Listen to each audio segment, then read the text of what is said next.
Calvin Williams from Cleveland Police Division that will be speaking today at the press conference. Also present we have Cuyahoga County Sheriff Cliff Pickney, Hector Feliciano, ASAC of Homeland Security, Mark Gollin, Assistant Field Office Director of ICE, Drew DeSerto, Chief from the U.S. Marshal's Office, Superintendent Colonel Paul Pride from the Ohio State Highway Patrol, Lieutenant Commander Norma Smehal from U.S. Coast Guard, Chief Bob Wagner and Detective Chuck Foriato from North Olmsted Police, and members of our investigative team from the Joint Terrorism Task Force. We have many other members on our Joint Terrorism Task Force that were not able to be here today, and we thank them for their participation. I'll turn it over to Steve Anthony. Good morning, everyone. How we doing? As Vicki said, my name is Steve Anthony. I'm Special Agent in charge of the Cleveland FBI. Just like to echo what Vicki said and thank all the partners for being here today, and of course recognize those that were not able to make this on short notice. The reason the Joint Terrorism Task Force works is because all the people to my left and right, and we are forever grateful. We're here today to announce the arrest of Demetrius Nathaniel Pitts, also known as Abdur Rahim Rafiq. Pitts has been charged in a federal complaint with attempting to provide material support to a foreign terrorist organization. Pitts was placed into custody yesterday, Sunday, July 1st at approximately 10 a.m. by the Joint Terrorism Task Force agents and task force officers. A criminal complaint sets forth in detail the facts and circumstances of the investigation and also the attempted material support charge. If you have not received a copy of that complaint, you will so at the end of the press conference. So again, that 30-plus page complaint includes a lot of the details of this investigation, but I think it's important to just spend a few minutes and to go over some of the highlights for you.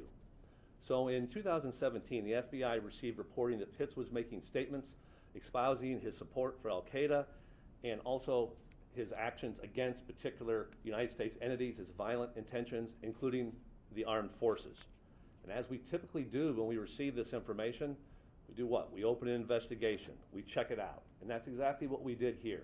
It was initially opened out of our Cincinnati field office because Pitts resided in the Southern District of Ohio. And it was also worked in coordination with the United States Attorney's Office in the Southern District of Ohio. So Pitts' statements of violent intentions continue to cause concern during the investigation as he expressed a willingness to conduct a U.S.-based attack and also his desire in wanting to join a foreign terrorist organization. His Facebook posts, quite frankly, were disturbing. They included verbiage that had words to the effect, "We as Muslims need to start training like this every day. We need to know how to shoot guns, throw hand grenades, hand-to-hand combat."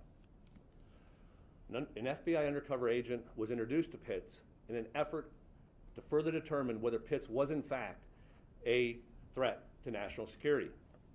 His extensive criminal history, including felonious assault, domestic violence, aggravated robbery, and carrying a concealed weapon, furthered our reason for concern. In May, Pitts relocated to the Cleveland area, and the office here in the JTTF picked up the investigation. Over the next several weeks, Pitts continued to express his radical ideology and his desire to commit violence against the United States.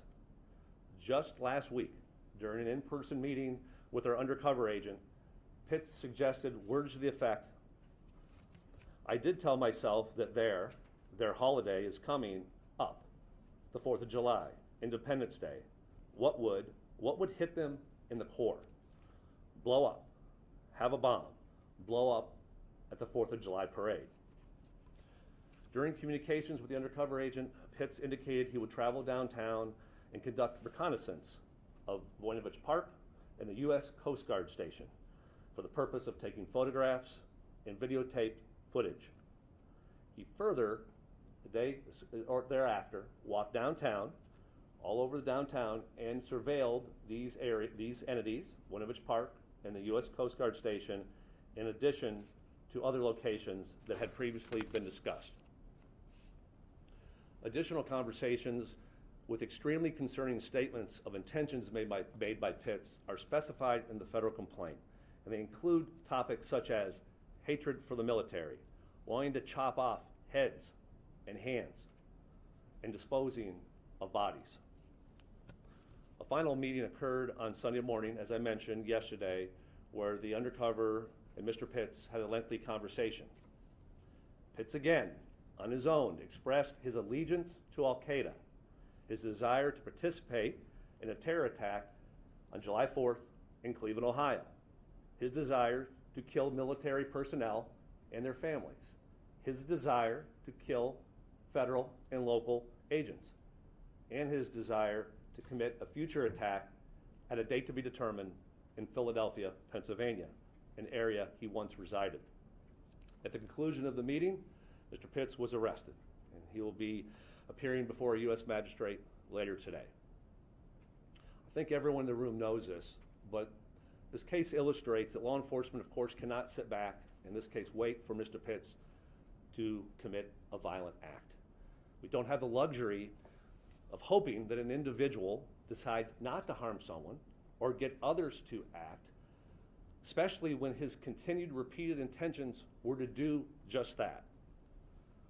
The Joint Terrorism Task Force, the city, the partners are working every day to detect, deter, and prevent terrorist attacks. That is by far our collective #1 priority to keep the public safe from all known threats. So we'd like just to take a minute to commend the men and women, and some of which are represented over there. And again, there's many in this room, behind the cameras, that are every bit as critical to the work we do each and every day. We also had assistance from the Maple Heights and Garfield Heights Police Department and other, of course, and other entities. Just their hard work, dogged determination throughout the last year and a half. And it's what they do each and every day, behind the scenes, try to protect us all.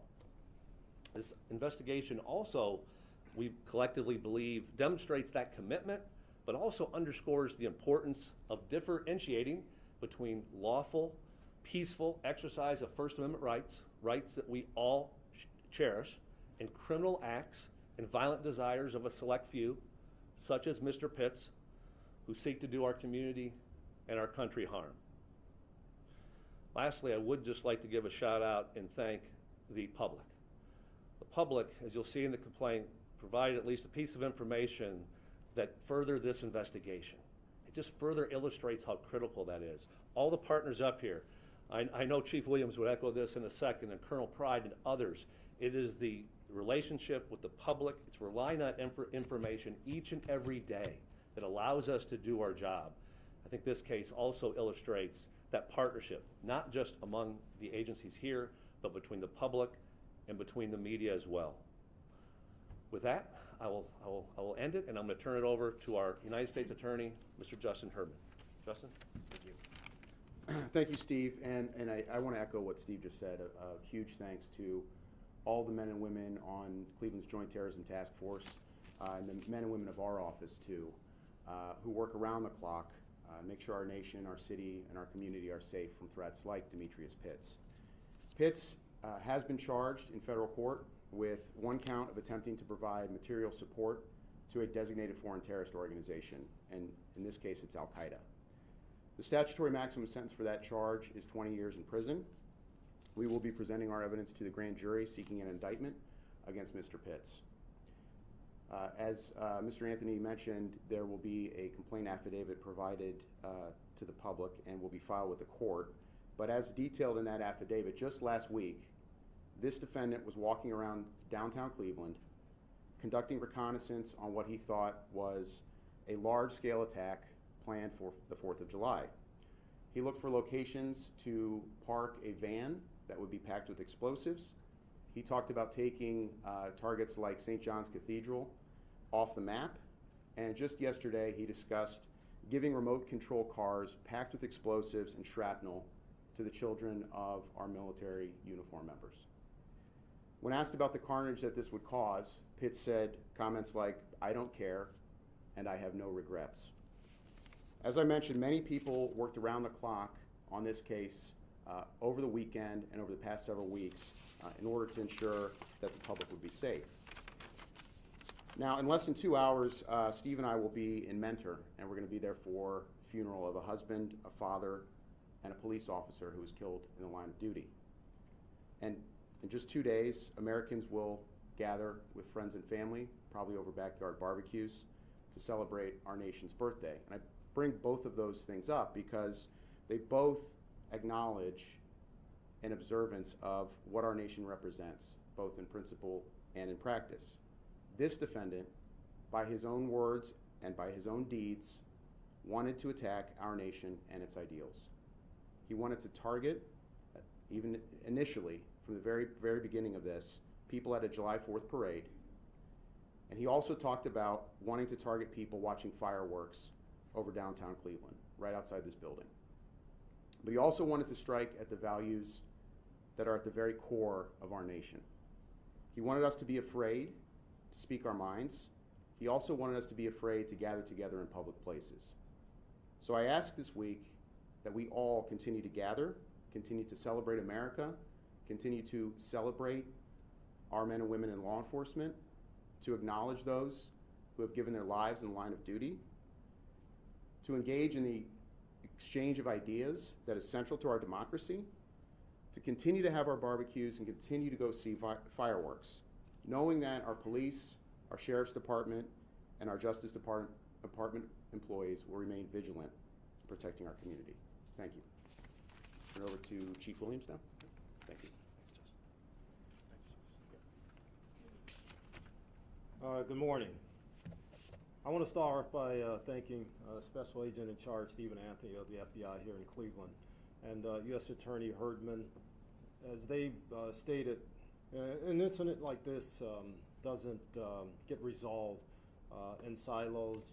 Our partnerships are very important here in Northeast Ohio, as you can see by the people represented here on the stage, and we continue to foster those partnerships and to get the word out to people to let us know when things are happening. On behalf of Mayor Jackson, I definitely want to thank Steve Anthony, the members of the Joint Terrorism Task Force. A lot of them aren't here today, but their work does not go unnoticed. Definitely our partners that you see here standing today. But I also want to talk to our communities out there, because as Steve stated, you don't solve these things alone. You definitely need the public's help. You definitely need our vigilance, and we're just starting summer here. And this isn't, the first holiday that happens over the summer. So we need to make sure that we stay vigilant. We need to make sure that we keep our eyes and ears open. Law enforcement is going to be out there this summer. We're going to be at every major event. We're going to be out there day in and day out for our community. So if you see something, definitely say something. Notify a law enforcement officer, notify somebody that can actually respond and check it out. It may be nothing, but it may be something. This thing started with a person that started talking online about what he wanted to do, and it escalated into what you have today. So our community definitely needs to stay vigilant. We need to make sure that we keep each other safe. We need to keep our plans up. We need to keep our intelligence gathering up, because those that seek to do us harm are doing exactly the same thing. So we have to stay vigilant. Again, I want to thank our partners. I want to thank Steve and his folks here. They do an excellent job here in Northeast Ohio for us, and they're definitely to be commended on this operation. Thank you. Take a few questions. Steve, did he have access to explosives, and do you know if he had the capability to build explosives?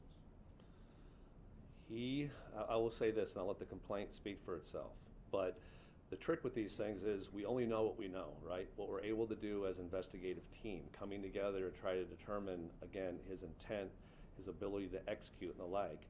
And so we don't know fully, quite honestly, whether he had all of these abilities. He definitely, throughout many conversations and over a long period of time, expressed his ability to either through the undercover agent or through others to obtain that. So his intent and his desire to find someone that could do that, if he could not, remain clear throughout.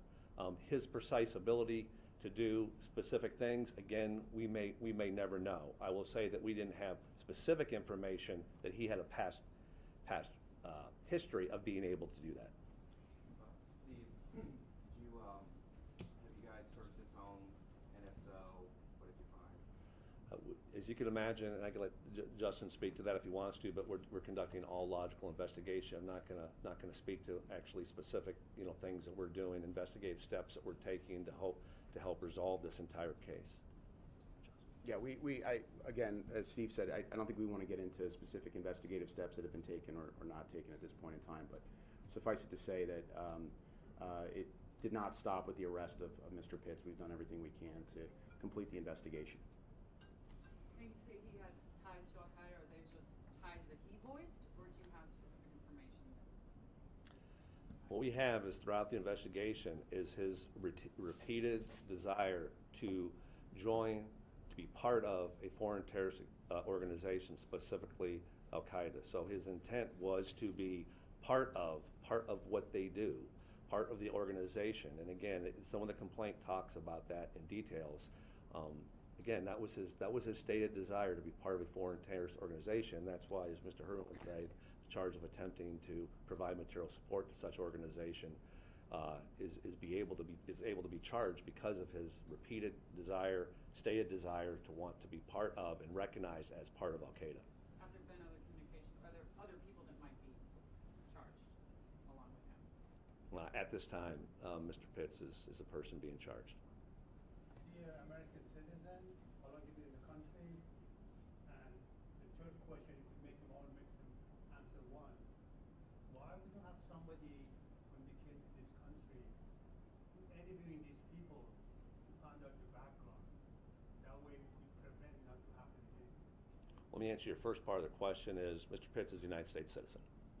And again, this case is a stark reminder that it doesn't take a individual that even born here or foreign to go over to a foreign land and participate in some sort of engagement to come back here ready to commit an act. Mr. Pitts is a United States citizen, radicalized in the United States, planning to commit a terrorist attack in the United States. As far as the efforts that the United States government makes to vet all people that come to the country, of course, we do just that. I don't know if Justin wants to comment on that, but I mean, I don't know if your question suggests that doesn't happen. I don't think I would agree with the premise of your question. And again, quite frankly, for this discussion, it may be irrelevant because Mr. Pitts was a United States citizen. Do you know if he traveled out of the country at any point while you were watching him? Do not have any information that he traveled out of the country. What does his family say about him? Is this a sudden thing, or had he been expressing these views for longer than springtime? As you can imagine, as Mr. Herman said, the investigation is continuing just to determine all that. Again, there's a lot of work still to be done. And so I can't comment on that. I don't have that information. Anything else? Chief, any plans for increased security on the 4th of July? Yes and no. I mean, we always increase our security postures during special events, whether it's the 4th of July, St. Patrick's Day, you name it. And you folks have been out there during those events, so you see the level of security. But does this heighten everybody's sense of awareness of what's going on? Of course it does. But are we putting out extra patrols? Not necessarily, but we always have what we feel to be a more than adequate security plan for our special events. 4th of July is no different. And you'll definitely know that we're out there. And then there are some folks out there that you won't know are out there. So we're going to have our same posture. We just want people to be vigilant. We want people to help us out. If you see something, definitely let law enforcement know so we can check it out. Thanks. Anything else? All right, if not, thank you very much again for being here. We'll make sure that when you leave here today that you get a copy of the complaint, correct? All right.